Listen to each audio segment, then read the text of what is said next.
yang harus dikatakan Islam datang membawa perubahan yang besar ke bangsa ini, itu yang benar. Peradabannya berubah. Lihat saja, kalau dia ngapain sampai 90% orang beragama Islam. Kalau agama ini tidak baik, ngapain pula orang mau masuk agama Islam? Itu kan logika-logika sederhana. Bahwa memang bahasa Arab, bagaimana orang nabinya orang Arab, masa bahasanya bahasa Jawa? Lucu lah. Tidak logika itu. Dan banyak istilah-istilah kenegaraan kita kan bahasa Arab. Bahasa Arab kok. DPR. Ya musyawarah. Dewan Perwakilan. Terlalu banyak ya. Ucapan itu harus menggambarkan negarawan seseorang. Saya sesuai pengalaman saya sudah katakan. Hendaknya kalau kita menjadi menteri itu bertindaklah sebagai negarawan. Ya, jangan bangsa ini terpecah terus lah antara kadrun, kemudian satu cebong, kampret, apa-apa kan. Semua nama binatang diajak aja. Jadi tidak ada kita ciptakan keteduhan lah. Betul. Harus teduh lah masyarakat ini.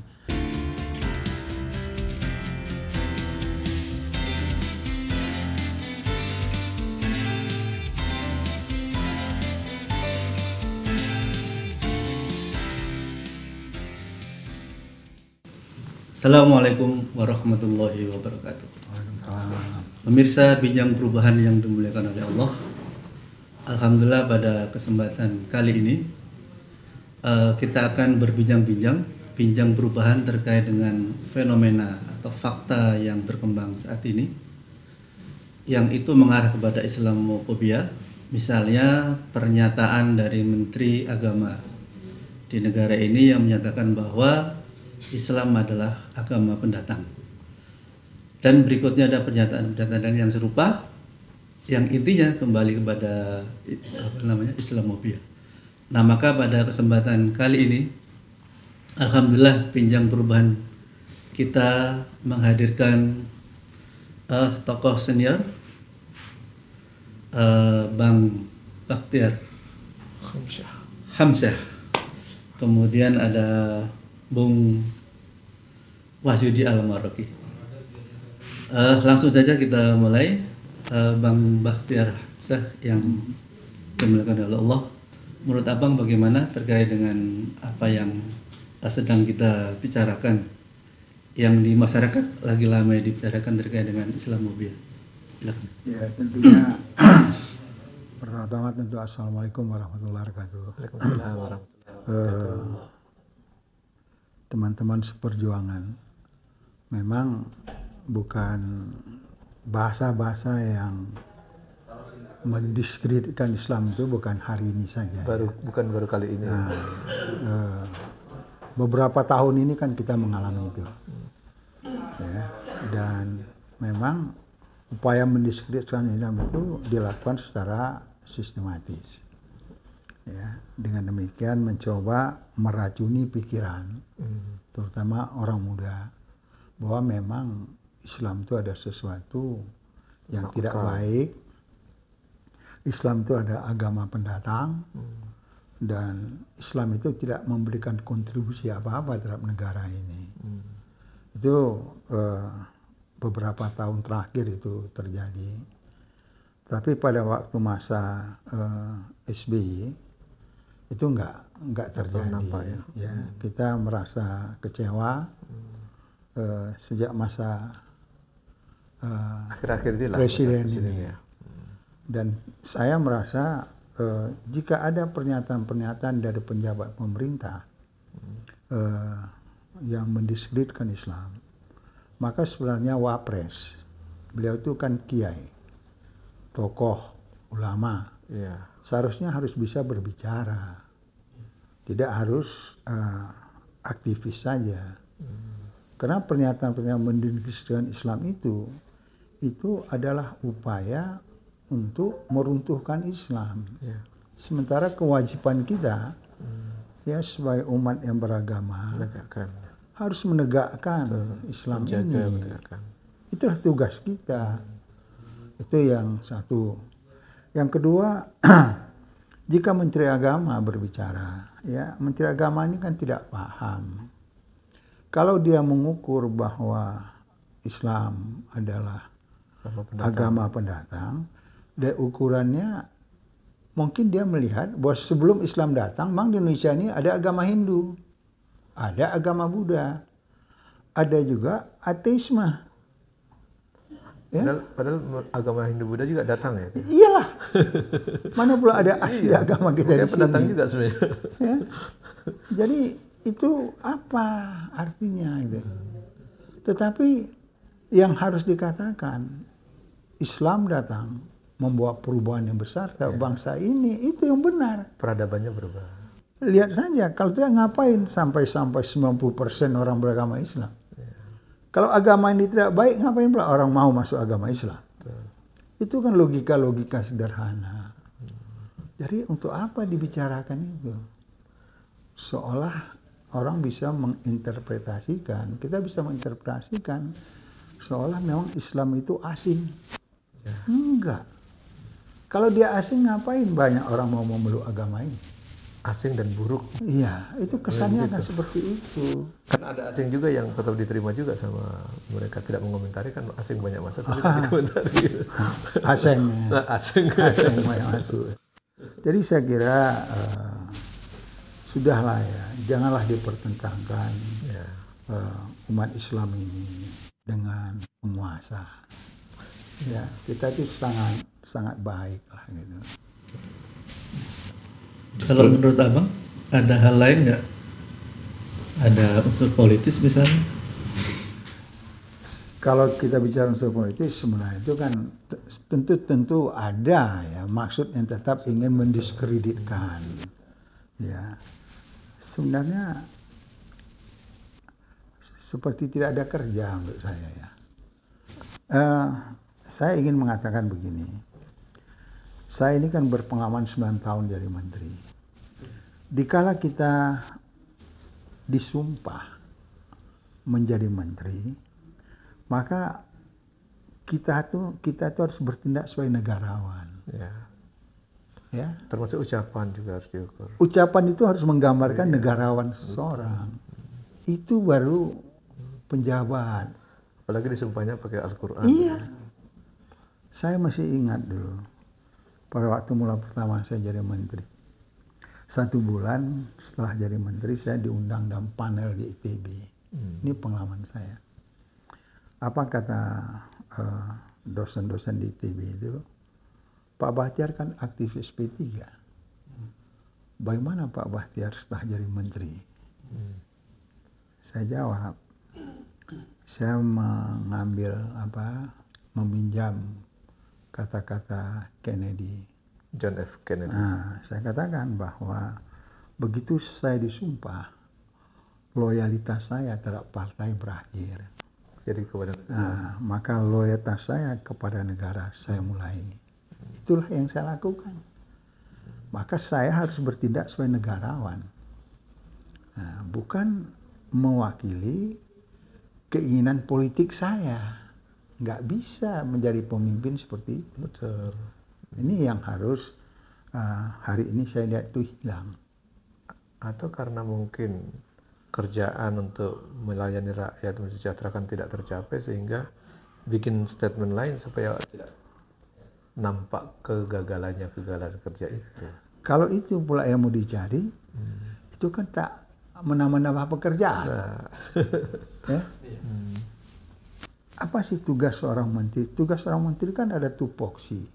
Laksanakan tupoksi itu dengan dengan baik. profesional. Kalau itu dilakukan, itu waktu kita itu tidak cukup.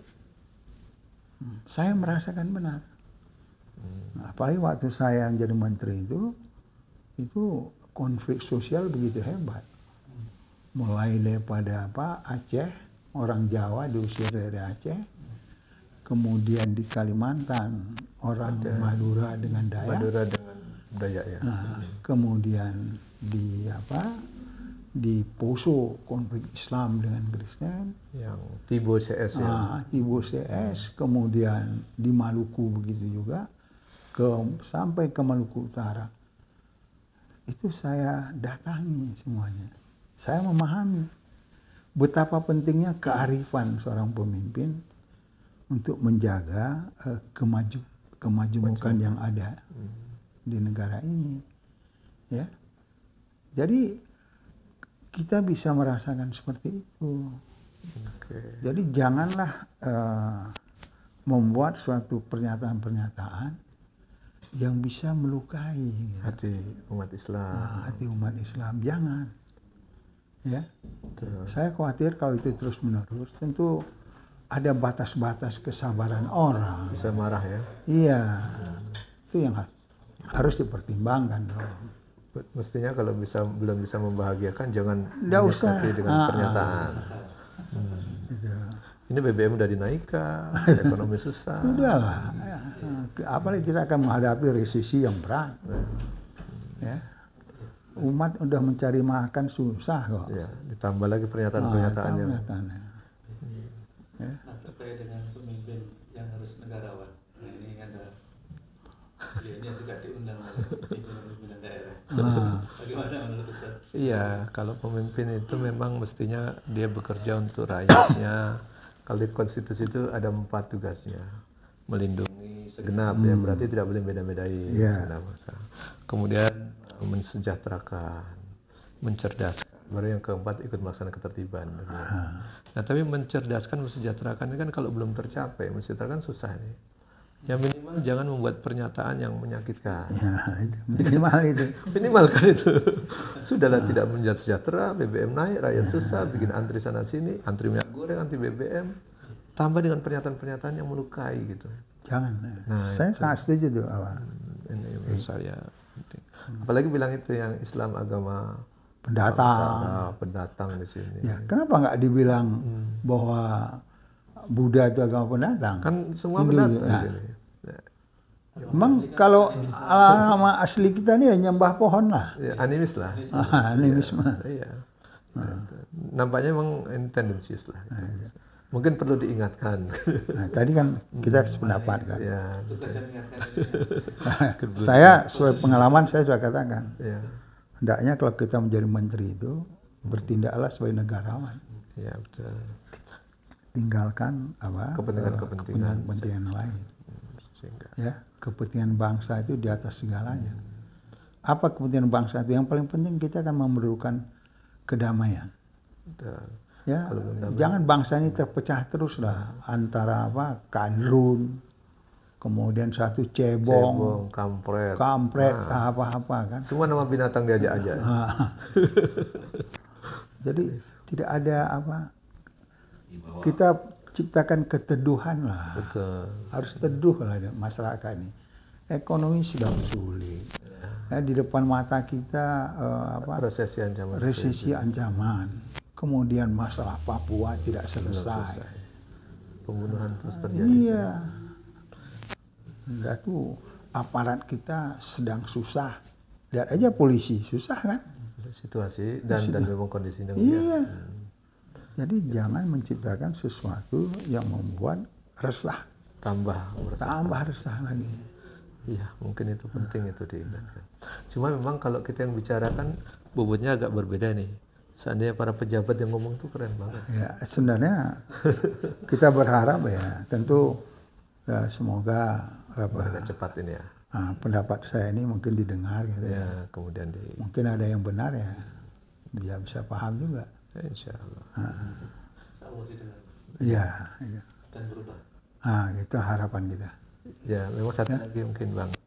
Ini kan kalau di pernyataan bahwa Islam agama bangsa Arab itu juga tidak benar. Karena bangsa Arab juga sebenarnya tidak Islam semua. Kemudian kan justru datang itu untuk memperbaiki mereka yang tidak beragama itu. Islam itu agama untuk kepentingan seluruh manusia Kan kok. rahmatan lil alamin dia, harus untuk semua bangsa. Bagaimana? Dan sekarang ini bagaimana kita mengatakan Islam agama orang Arab? Sedangkan di Eropa orang Burundi masuk Islam. Betul. Nah, Di Rusia orang masuk Islam betul. begitu banyak. Di Di Amerika. Inggris kemarin Iya, banyak Inggris. sekali. Nih, Jadi bagaimana? Tidak sesuai. Jadi apa maksudnya itu? Dia punya statement itu batal. Iya kan? tidak realistis Dari fakta tidak yang sesuai. ada. Betul, tidak sesuai realita. Nah, Benar. Historis juga ya. Hah? Unhistoris. Ya karena dia tidak membaca. Historical dulu ya. Nah, dan dia tidak membaca dan dia tidak tahu tentang perkembangan. Bahwa memang bahasa Arab, bagaimana orang nabinya orang Arab, masa bahasanya bahasa Jawa, lucu lah, tidak logika itu. Dan banyak istilah-istilah kenegaraan kita kan bahasa Arab. Bahasa Arab kok. DPR, Ya musyawarah, Dewan bahasa Perwakilan. terlalu banyak ya. Ya. Terima kasih Bang Bakhtiar Hamzah, Ya. Bang Wahyudi Al-Maroki, pemirsa Bincang Perubahan yang dimuliakan oleh Allah. Demikian apa yang tadi sudah kita dengarkan. Mudah-mudahan yang mendengarkan di luar sana kemudian menghentikan pernyataan-pernyataan yang tidak terkait langsung dengan kesejahteraan misalnya, atau terkait dengan persoalan-persoalan masyarakat. Karena justru pernyataan-pernyataan itu membuat rakyat semakin menderita lahir dan batin.